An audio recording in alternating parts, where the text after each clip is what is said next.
I'm so proud of all of the women who have had the courage to speak out. Rich, famous, powerful men have to understand there are rules, there are boundaries. They must respect those boundaries. This has got to end, and it needs to end right now. A new day is on the horizon. A paradigm shift, a tipping point, a modern-day phenomenon as millions of women and men march together to dismantle the imbalance of power. The METOO movement is shifting our world, and as the tide turns, will it last? Today on Context, we take a look at the complexities of the generations within METOO, Church-too, and silence is not spiritual. Where do we go from here? How do we build bridges of lasting change to heal? I'm Molly Thomas, and this is Context. Feminist powerhouse lawyer Gloria Allred is on the show today. She joins us from the Sundance Film Festival, where a documentary about her life is premiering. Allred says we have reached a breaking point, and she's here to tell us why. Locker talk. Does the conversation change with only men in the room? Sheldon Neal sits down with the boys after the Time's Up movement gains traction. The church is making its own mark on the METOO movement. Find out why the first woman president of Union Theological Seminary, Dr. Serene Jones, added her name to the Silence is Not Spiritual list. A sex addict's responsible for everything they do. We're always responsible because God can hold us accountable. Plus, what happens when we glorify sex and power on the big screen, but rail against it in real life? Sex therapist Dr. Doug Weiss weighs in on our hyper-sexualized culture. Power only understands power. Fighting injustice is a commitment that I made many years ago. She understands what we are experiencing based on what she had experienced herself. What happened to me was absolutely shocking. To this day, I can't even think about it. An excerpt there from Seeing Allred, a story about feminist and activist power lawyer Gloria Allred. She's here to not only talk about that film, but also the movement that's got the world reeling. Gloria, thanks for being with us. Thank you very much. A pleasure to be invited to be with you. Gloria, what a time to share your story. I mean, hearing that vulnerable side of your story may shock a lot of people in their homes. Did that, that incident that you spoke about spark your career in really defending women? This is something I was willing to do because they wanted me to do it, because they felt that it would help people to understand why I'm so committed 1,000%. Gloria, as a society, you've said we've reached a breaking point, but as a person that has also said, me too, how did you move forward? Well, because I understood that it was my life experience that has informed my understanding of the need for women's rights and for justice. And although I couldn't prevent what happened to me, I could help to prevent violence against women in the future by working through the legal system to help make those who would harm women, who would make them the objects of gender violence, sexual assault, rape, make them accountable by imposing serious consequences on them, and to help women to understand that they do have rights, they need more rights, but they can fight back against the rich and the powerful and the famous. Gloria, if power answers only to power, from a legal perspective, is there enough collective power within the METOO movement to actually change anything? Well, I'm not saying it's the METOO movement, okay, because, as I say, many of my clients who you'll see on the film were there long before #METOO. They were speaking out, and I think their courage has inspired many others to speak out in the METOO movement. But I just want to make a point. This did not happen with that. It did not begin with that. Mm-hmm. But it's an important, but #METOO is important. Women fought for 75 years to win the right to vote in the United States. We've been fighting now, and that's the only way we are in the Constitution, suffrage, 19th Amendment. It took persistence. It took the women's movement, taking action and growing larger and larger until we finally won it. But it took 72 years. Now it's taken 95 years, and we still not enjoy the passage of the Equal Rights Amendment to the United States Constitution. But we're still working to win it. Gloria, I have to ask you, you're an activist, but you're also a lawyer, and there's so many high-profile names with accusations against them. I think of James Franco, one of them that has, denied those accusations. Does it worry you at all that our perception of innocent until proven guilty is now skewed with this movement? Everybody is entitled to due process. In many cases, it's too late. The courthouse door is shut in the face of victims because of this arbitrary time period called the statute of limitations. Mm-hmm. So they have no access, the persons who accuse, to justice and to another forum where due process could be afforded. And so that's why they're speaking out often, for many of them, in the court of public opinion on #MeToo. Gloria, my last question for you. You deal with hundreds of cases around sexual consent. Does the legal definition for consent work in a 2018 world? We need to make the law clearer on that point. But, for example, in the Bill Cosby case, the prosecution is seeking to have the court permitted to call other accusers to the stand, in the aggravated indecent sexual assault case, criminal case that Mr. Cosby will soon be facing. So I think it's going to be important, for the jury to hear from other accusers, but we don't know if the court will permit it, because the prosecutor is alleging that if there's a pattern and practice of drugging and sexually assaulting women, then Mr. Cosby would have known that he could not have been mistaken about consent. Because if someone is drugging women and if the woman is unconscious, she could not consent, and anyone would know that. Gloria, it's such a pleasure to have you on our show and get your perspective. Thank you so much for taking the time for us today. Well, thank you for your very important questions. Gloria Allred, feminist attorney and activist who joined us from the Sundance Film Festival. After the break, our highly charged culture of sex is not only in Hollywood, it's all around us. Sex therapist Dr. Doug Weiss joins us on the responsibilities and burdens of the sexes within the METOO movement. Suicide is a leading cause of death in young people, and the government is rolling out a new program using artificial intelligence to help stem the tide in areas where suicide might be highest. That's coming soon on Context.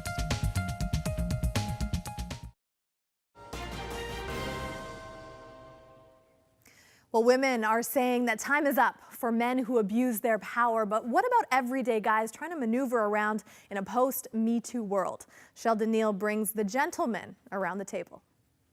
Thank you guys so much for spending time with me this afternoon. So glad you guys could make it. Julien Hyam, actor extraordinaire, thank you for being here. Mahuli Chai, freelance writer, community activist.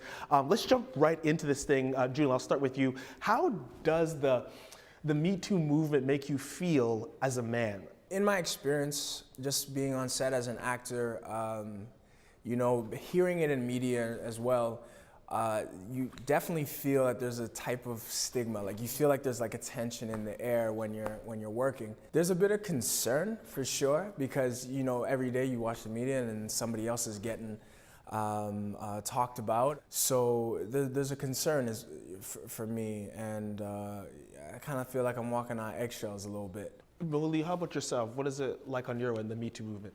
The MeToo movement, I think, is necessary. I think the conversation is definitely needed. When we speak about the idea of how men interact with women, it is important to look at. And so I think it signals to the consciousness of what's going on in the world, of our interactions with each other. And I also believe we are in a time frame when it's hypersexual. It is, people are on edge. People kind of feel as if, and so I think Me Too now is a necessary conversation based on what's happening in Hollywood. But isn't it interesting that the only time we speak about the issues is when it's affecting Hollywood? How do you interpret social cues now interacting with the opposite sex or just anybody? Is it confusion now? Worry? What is it now? I'm not confused personally of who I am as a man in the world. I'm not that, or definitely not as a black man. I think, you operate with respect. You ensure that anytime you're around the opposite sex that you're handling that well. It does cause for a certain level of consciousness and an awareness. Now more than ever, you are more careful in how you interact with women. What is the line of being alert now? What does that look like? I think taking precautions even before the date, having clear communication. Before it was just like, hey, do you want to go on a date? Now it seems there has to be a bit more dialogue before we actually have a good time. Your intentions and your motives have to be clear. Has the idea of sex become too common?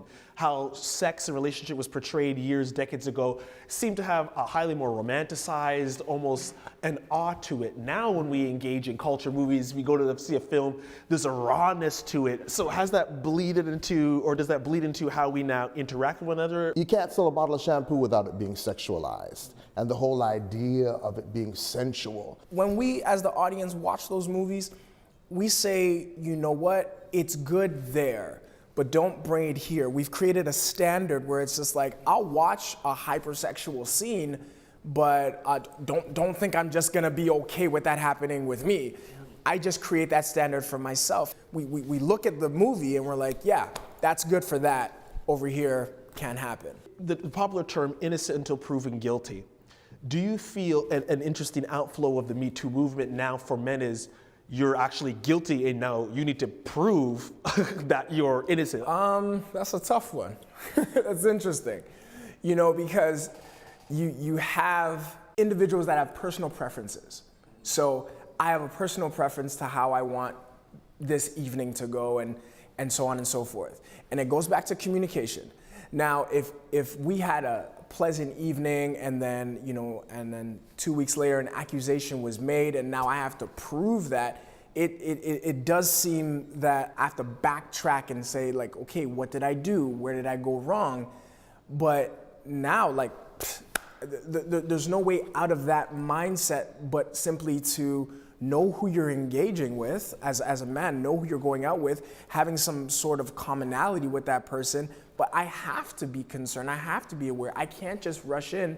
My thing is, where's the investigation, right? People are losing their jobs and their livelihoods because someone just decided to say, I had sex with you, and you know what, I went home, and it wasn't consensual, right? So where's the balance? Where's the even keel? And this definitely causes us to be a little more careful and pay attention to what's going on. What do you think God is trying to say? What can we learn? It's causing us to, I know for me, to pray more, right? To pray for the world, to pray for myself, and to also look at who our allies are in this. You know, it's such a fine line, as we mentioned before, and we want to say the woman, but there are men who are also standing beside those women who are saying, yes, the men with integrity who are saying, no more will I be a part of the man's club, right, or no more will I hear about the injustice that are happening to women or to people and other men, right? There's other men who have been affected too. The heart of God for this, I'll keep it very plain. I do believe that we can just address an issue like this gracefully. I know, and there's so much pain, there's so much confusion, and I myself have never experienced this, but I can only imagine having been a victim of this on the male side, just the strength it takes to even, you know, come out and say what has happened to you. I do think that to heal from that requires grace, and God would speak to us in that way. Guys, thank you so much for spending time with me. Thank you. Thank you. Well, we've just heard from some men on this issue, and we can't have this conversation without talking about sex. Do we need to rethink this whole subject? Dr. Doug Weiss is here to help us process that. He is a licensed psychologist and an internationally known author and speaker. Thanks for being with us, Dr. Weiss. Oh, it's great to be here, Molly. Doctor, you work and you talk about sex all day. I mean, when we look at the massive Me Too movement, is this something that you saw coming? Well, I don't think anybody saw it coming because it's been something that everyone's kind of known. People in Hollywood use their positions of power, people in politics, people in religion. We all know that's going on, but this has kind of said enough. We're going to talk about this, and finally just put it on the front burner. It's always been something people have known about, but we don't talk about. This is awesome. I think the women and men who are coming forward and saying, you know, this is abuse, this is wrong, this is harassment, they're just awesome. If it's coming to the front now, I mean, what does it then tell us about culture, about our culture and sex? Well, it says that we're in a place to have a new conversation.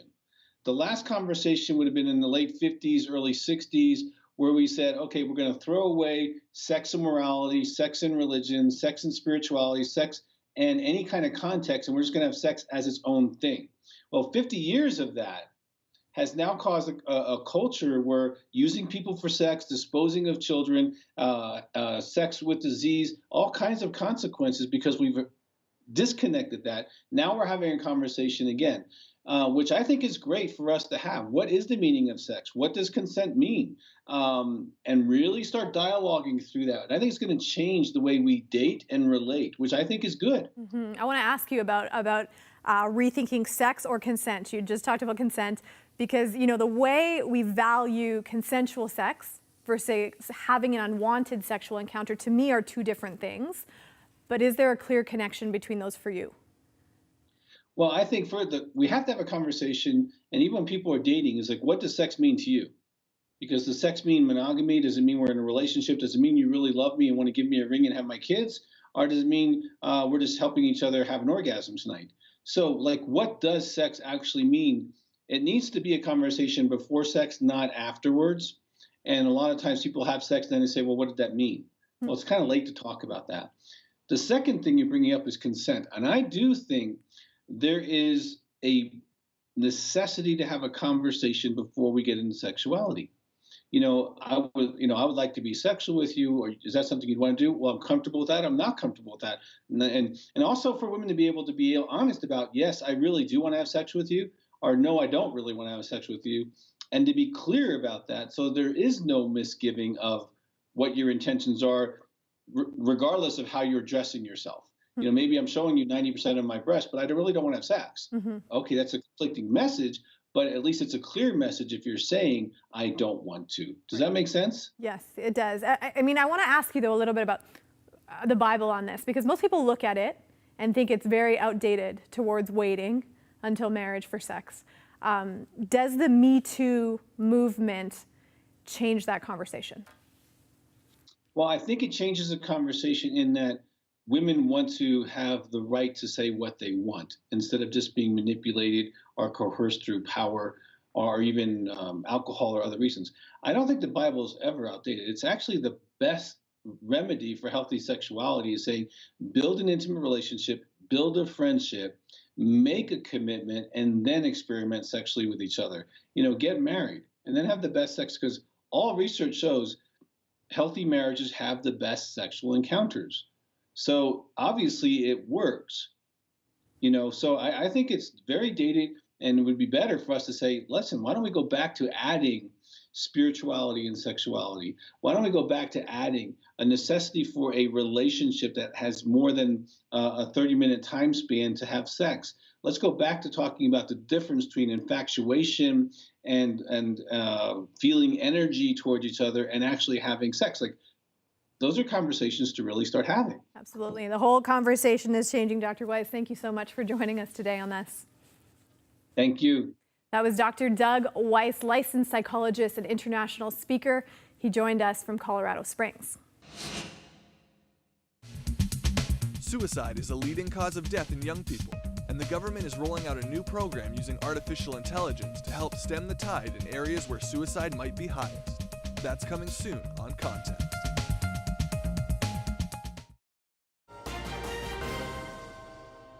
Well, from my personal experience, far before I was a lawyer, one of my very first jobs, I remember having to put my hand up and talk to very senior bosses about inappropriate behavior towards me. And unfortunately, I had to have a conversation within this past year about another circumstance. And so, how often someone actually puts up their hand is so little compared to the frequency of what people experience. I don't know one female in my life who hasn't, at a minimum, been sexually harassed. Not one, right? And so it's not a question of, has this happened to you?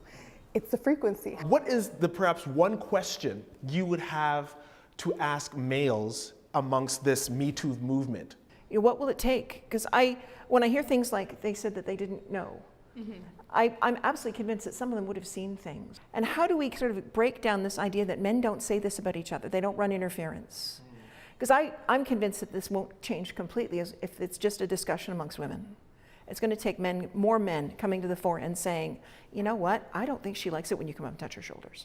I think you should leave her alone. And having men be an ally. Yes. Right, and standing with, yes, to say, we care and you matter. Yeah, and not just their wives and girlfriends and sisters. Absolutely. Mm-hmm. Well, I think that we're coming at the situation with two different baggages, right, to the situation. So, you know, a man's intention could be genuinely so pure and not meaningful, but when a woman, you know, walks through life and has comments and looks constantly, you know, you're on a different level of awareness when you're coming to a conversation with someone who genuinely might just say, oh, you look really nice today, but hey, that's the 10th comment I've had this week. And so we're coming at on a different playing field. What are the social cues we need to know? If you're told something once, listen. You know, and I do find that sometimes I want to believe you once. I might believe you twice. It's when I've got to do it 3, 4, 5 times. Or when I find out that you've been told this by not just me, but by 5 other women in the office. And that's where I think it starts to get really problematic. We also have to be mindful of the cultural nuances that are around too, right? And the idea that we all communicate differently, come from, you know, touch cultures, non-touch cultures, you know, proximity in terms of space and how we speak to each other is definitely taken into consideration. So I think Me Too, again, is causing us to just be more aware, to actually have the dialogue. And I don't think it's limited to just the workplace. We all have a degree of faith here, trust in God. What is the faith perspective, the God thought we should be putting on not just the Me Too movement, but interacting with one another? You know, to me, as Christians, you know, God calls us to treat each other like brothers and sisters. And I truly believe that if we approach individuals with that attitude that doesn't restrict interactions, that actually provides a lot of opportunities, but the interactions look different and the conversations look different and the relationship builds in a different way. And so, you know, I think this is an amazing opportunity for Christians in the world to say, I'm going to choose to interact with people differently. What does the Me Too movement look like a year from now? How do we move forward? What should we do? I would like to see women empowered to help each other. I would like to see men breaking what I still have students acknowledge is a kind of a code that they don't talk about this with other, like, if you see a guy do something, you don't necessarily call him on it. I'd like to see that break down. I just want the conversations to continue, and I hope more people would receive their healing and their restoration in this time. And I want God to show himself. I want people to now speak about it, heal it, talk about it, and help heal other people. I want to push it, like, let's look 5-10 years, and I hope this isn't a hot button issue, because I do hope that it's just widely accepted across the board that any of the, you know, that type of behavior is just not acceptable. And I really hope that this is not a conversation we're going to be having in 5 to 10 years. In the midst of this massive Me Too movement, many are asking, where is the church on this? Do we have a stance? Are we staying silent? Theologian, author, and the first female president of Union Theological Seminary, the first in almost 180 years of that school, says that we do. Dr. Serene Jones joins us from New York City. Thank you. Glad to be here. Dr. Jones, I know that you signed the Silence is Not Spiritual Declaration. It says this is a Kairos moment for the church. Is that a good or bad thing in your opinion? Well, Kairos moments are always provoked by troubles, and if they're truly Kairos moments, they break into something good and create new futures. So it's both a horrible moment, what we're seeing uncovered. It's been there for hundreds of years, but it's also a very positive moment in that it's a moment when we can change.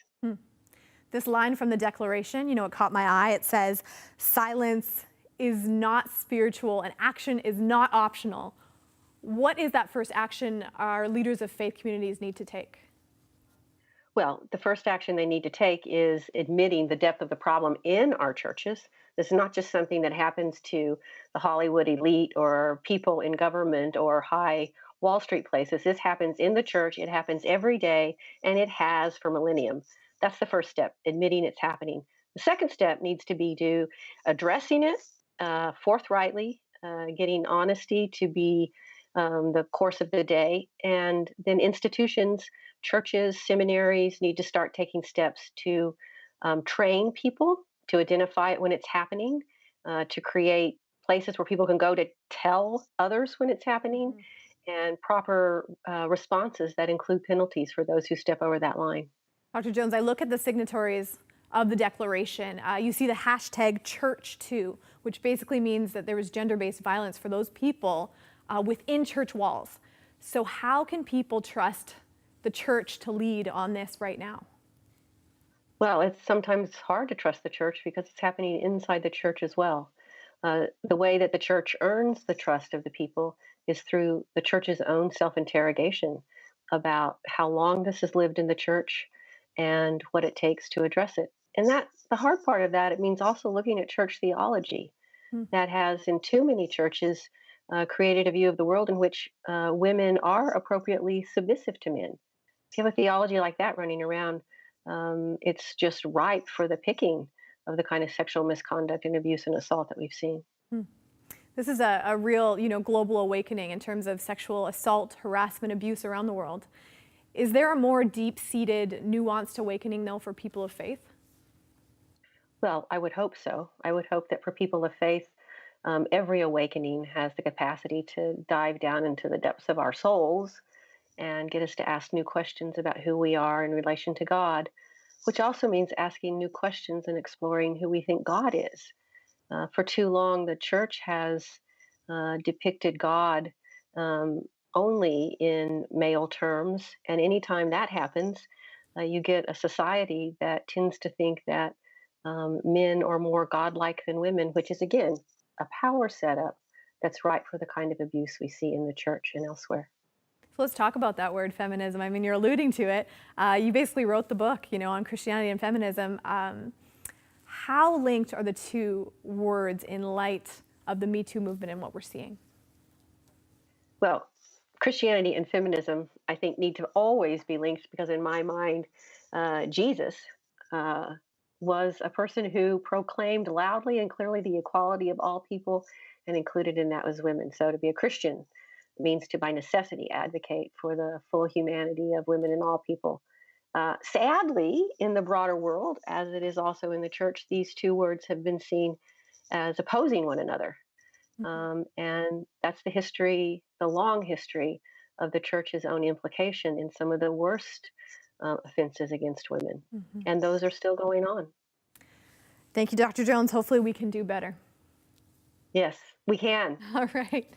That was the Reverend Dr. Serene Jones, president of Union Theological Seminary, joining us from New York City.